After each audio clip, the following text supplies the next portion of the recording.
Hola, ¿qué tal a todos? Les damos la más cordial bienvenida a una edición más de Resonancias Poéticas. Me acompañan Laura C. Edades, Ricardo Victoria, Jesús Vargas y un servidor, Guillermo Alegre. El día de hoy vamos a hablar sobre el modernismo, que fue un movimiento artístico y estético que dejó una profunda huella en las disciplinas artísticas. Surge en Hispanoamérica a finales del siglo XIX y principios del siglo XX. En el ámbito literario se desarrolló entre los años 1880 y 1914. Tuvo como precursores a grandes escritores como el cubano José Martí, al mexicano Manuel Gutiérrez Nájera y al nicaragüense Rubén Darío, que a través de sus obras Azul y Prosas Profanas logró darle una trascendencia universal, convirtiéndolo en su exponente más destacado. El modernismo literario surge como un rechazo al romanticismo y se orienta hacia la renovación estética de la poesía mediante el uso de formas métricas del siglo de oro español que se habían dejado de usar, así como la influencia de la poesía francesa del parnasianismo y del simbolismo, representada por poetas como Baudelaire, Verlaine y Mallarmé. Del parnasianismo se inclina hacia la búsqueda del arte por el arte, el refinamiento del lenguaje, la perfección formal y equilibrada de la obra literaria. Y del simbolismo se orientará en la búsqueda de efectos rítmicos y la creación de un mundo artificial e ilusorio, sensible y sugerente. La actitud de hastío e inconformidad hacia un mundo caótico, finisecular, los lleva a asumir una actitud rebelde y de evasión, por lo que se inclinan a crear paraísos artificiales en el que evocan elementos de la mitología grecolatina, de la Edad Media y del Renacimiento. Un gusto por lo legendario, lo fantástico, lo oriental y lo exótico, así como un particular gusto por profundizar en la sensualidad y lo erótico. En ese rechazo a la cotidianidad, tienden al afrancesamiento y el cosmopolitismo como referentes culturales, y el gusto por la vida bohemia se expresará en una abierta rebeldía hacia la sociedad burguesa. La Revista Azul. El modernismo literario en México irrumpe en las postrimerías del porfiriato con sus precursores Manuel Gutiérrez Nájera y Carlos Díaz Dufó al frente de la Revista Azul, que se publicó durante los años de 1894 a 1896. Su mérito fue el de introducir escritores extranjeros, principalmente franceses, españoles y americanos, al público mexicano. En esa etapa destaca la participación de Luis G. Urbina, Amado Nervo, José Juan Tablada, Enrique González Martínez, entre otros. La Revista Moderna. No obstante, tras fallecer de manera imprevista Manuel Gutiérrez Nájera, surge un segundo grupo de escritores modernistas más inclinados a la corriente decadentista francesa, en el que se asume una actitud más rebelde y contestataria hacia el porfirismo y al grupo de intelectuales científicos, y cuyo propósito de estos decadentistas fue usar la literatura como un medio para criticar y satirizar la clase conservadora cercana a la dictadura. Es entonces cuando aparece la Revista Moderna en el año de 1898, en la que además de difundir las letras mexicanas, buscaron explorar las artes plásticas. De entre los colaboradores destacaron José Juan Tablada, Amado Nervo, Jesús Emilio Valenzuela, Jesús Urueta, Alberto Leduc, Bernardo Couto Castillo y particularmente el pintor Julio Ruelas. Finalmente, con la caída del régimen y el estallido de la Revolución Mexicana, la generación modernista cerrará su ciclo con la presencia del extraordinario poeta Ramón López Velarde. A continuación, voy a darle la palabra a mis compañeros para que nos compartan algunos poemas de estos escritores.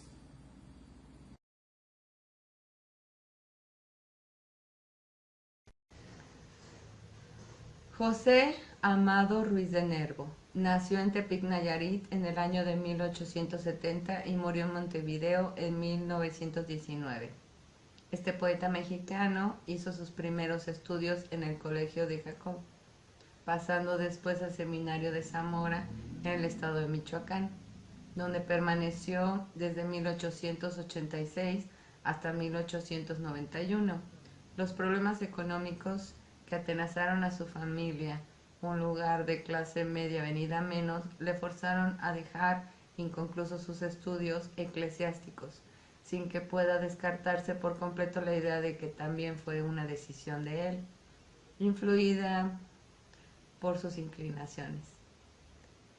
Periodista que en su producción poética meditó fundamentalmente sobre la existencia humana, sus problemas, sus conflictos y sus misterios, y sobre el externo dilema de la vida y la muerte. En 1894 parte a la Ciudad de México, donde colabora en la revista Azul, junto a su amigo Jesús E. Valenzuela.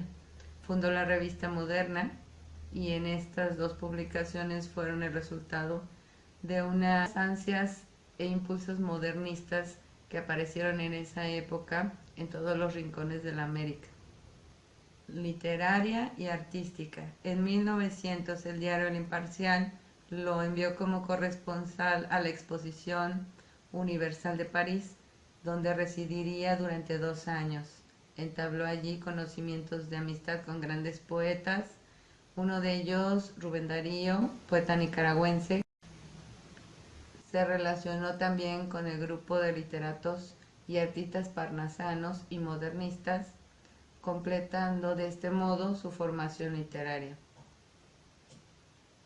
En París conoció a la que fue su mujer y el amor de su vida, más de 10 años, entre 1901 y 1912, y cuyo prematuro fallecimiento fue el doloroso manual del que emanan los versos de La Madre Inmóvil, que no vio la luz pública hasta después de la muerte del poeta, prueba de que éste consideraba su obra como parte imprescindible de su más dolorosa intimidad. Todos los estudiosos parecen estar de acuerdo en afirmar que adoptó los principios y la filosofía del Parnaso, grupo de creadores franceses que intentaban reaccionar contra la poesía utilitaria y declamatoria tan en boga en aquella época, rechazando también un romanticismo lírico en el que los sentimientos, las encendidas pasiones y las convicciones íntimas de los autores interferían, a su entender, en el florecimiento de la belleza artística. Ahora escucharemos una poesía de Amado Nervo, En paz. Muy cerca de mi ocaso yo te bendigo, vida, porque nunca me diste ni esperanza fallida, ni trabajo injusto, ni pena inmerecida, porque veo al final de mi rudo camino que yo fui el arquitecto de mi propio destino, que si extraje las mieles o hieles de las cosas, fue porque en ellas puse hiel o mieles sabrosas. Cuando planté rosales, coseché siempre rosas. Cierto, a mis lozanías va a seguir el invierno, mas tú nunca me dijiste que mayo fuera eterno. Hallé sin duda largas las noches de mis penas, mas no me prometiste tan solo noches buenas. Y en cambio tuve algunas santamente serenas. Amé, fui amado, el sol acarició mi faz. Vida, nada me debes. Vida, estamos en paz. Gracias. ¿Qué tal? En esta ocasión yo voy a hablar del poeta Enrique González Martínez. Él nació en Guadalajara, Jalisco en 1871 y murió en la Ciudad de México en 1952. Fue poeta, médico, asumió varios cargos como ser secretario de Educación y ministro plenipotenciario en Chile, Argentina y España. Recibió múltiples distinciones.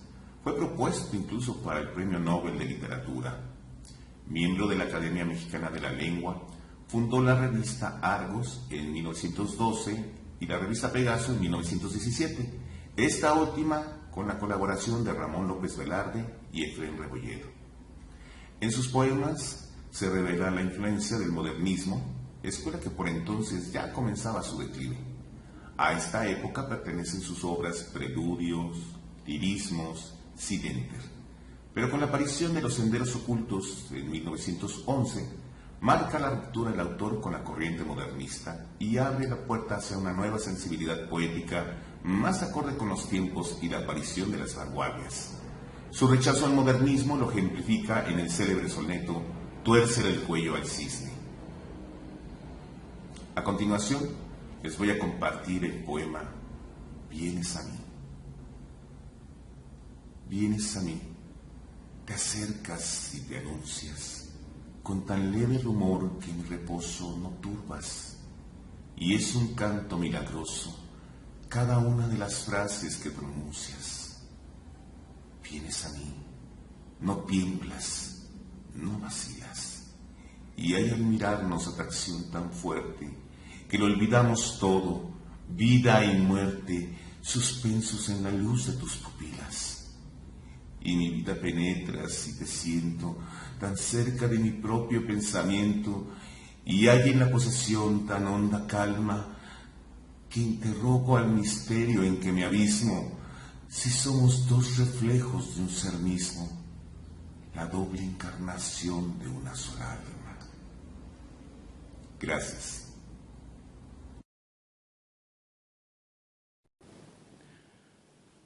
Cubierto de giras, alábrego hirsutas, al par que las mechas crecidas y rubias, el pobre chiquillo se postra en la tumba. Y en voz de sollozo revienta y murmura: mamá, soy Paquito, no haré travesuras. Y un cielo impasible despliega su curva. ¿Quién no ha escuchado estos versos de Salvador Antonio Edmundo Espiridión y Francisco de Paula Díaz Ibáñez, mejor conocido como Salvador Díaz Mirón? Díaz Mirón nació en Veracruz el 14 de diciembre de 1853 y murió también en Veracruz el 12 de junio de 1928.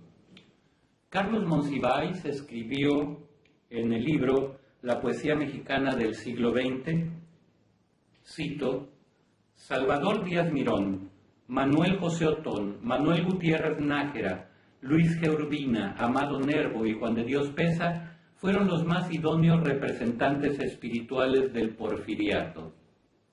Y así fue. Muchos de ellos formaron parte de este círculo llamado de los científicos, en los que Porfirio Díaz se apoyó para gobernar.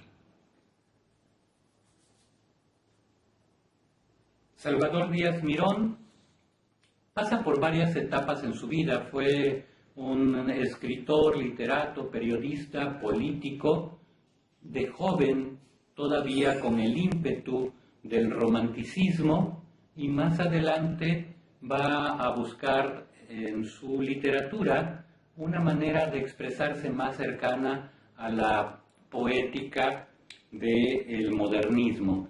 En esta ocasión voy a leer dos poemas de esta transición en donde todavía el ímpetu del romántico se alcanza a percibir.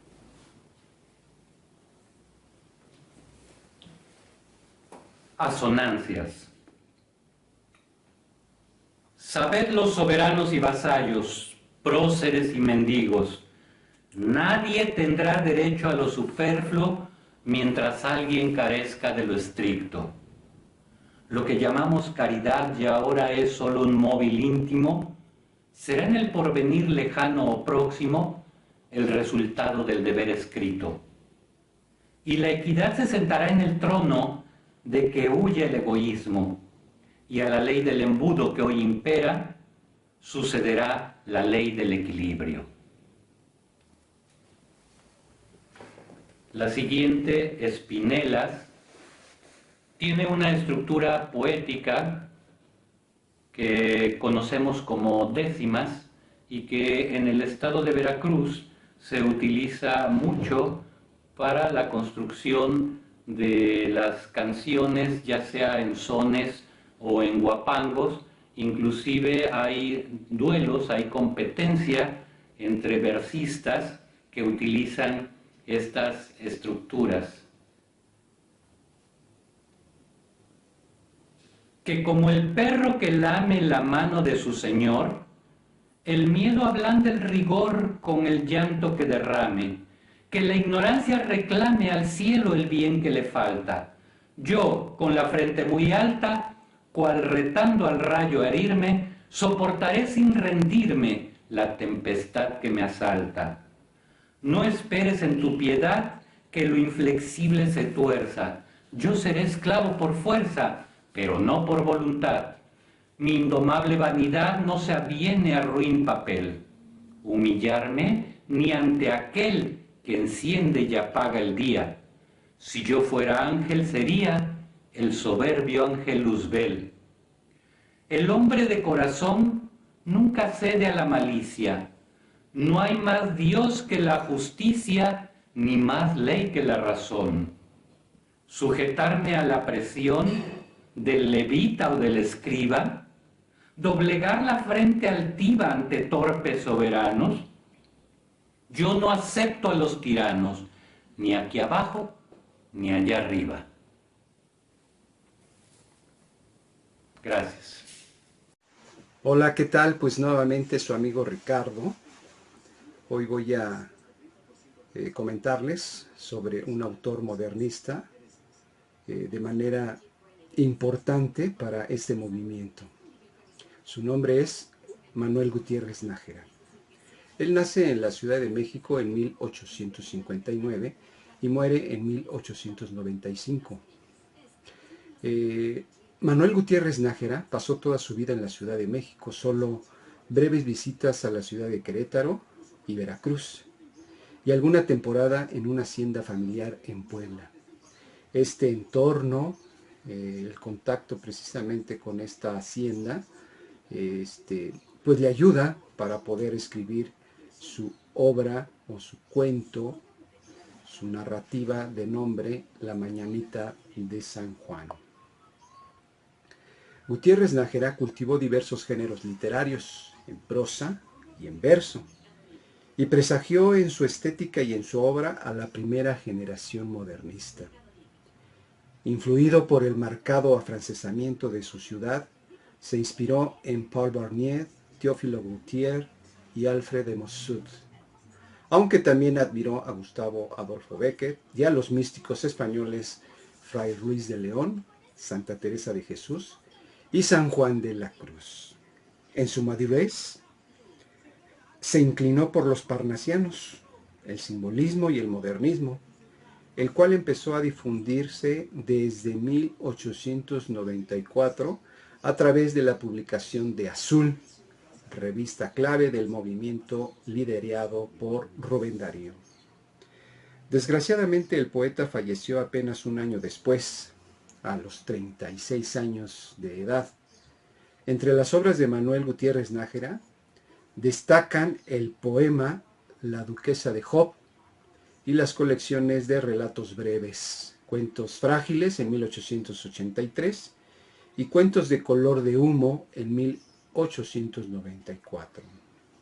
Su obra lírica fue recopilada póstumamente en el volumen Poesías en 1896.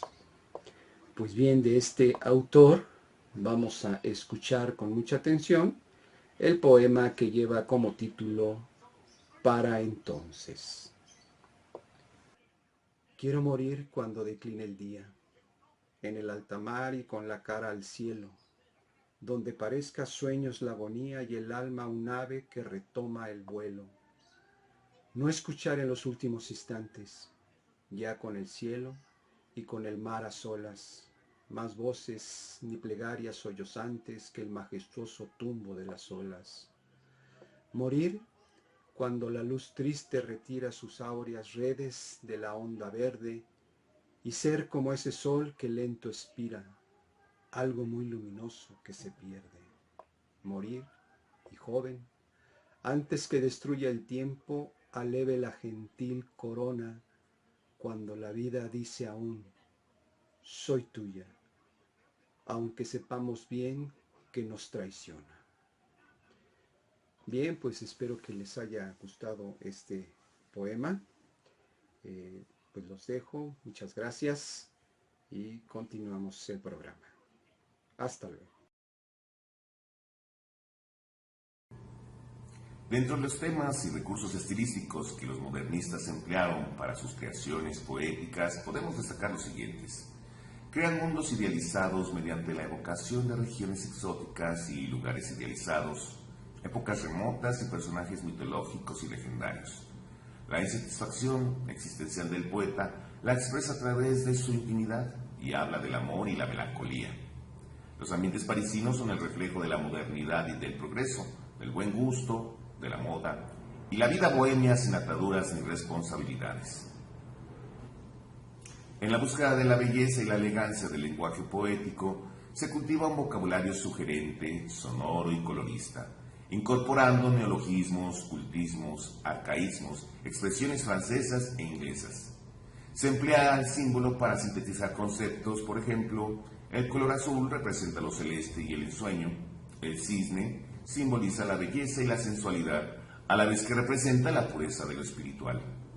Se recurre al uso de la sinestesia para mezclar o yuxtaponer de manera intencional sensaciones de sentidos distintos como son el tacto, el olfato, el gusto, el oído y la visión. La aliteración la emplean para darle mayor musicalidad a la expresión y el hiperbatón para alterar el orden sintáctico y dotarla de musicalidad y de ritmo. Se renuevan también y modifican los esquemas métricos como en el verso alejandrino, el eneasílabo o el dodecasílabo, y se inventan nuevas estrofas como los quintetos dodecasílabos o los sonetos de arte menor. También se recurre al empleo del verso libre. Así concluimos nuestro programa y les agradecemos su presencia. Los invitamos a que nos sigan a través de YouTube, se inscriban a nuestro canal para recibir las notificaciones. No olviden darle like y compartir. Nos veremos en una nueva edición de Resonancias Poéticas. Hasta entonces.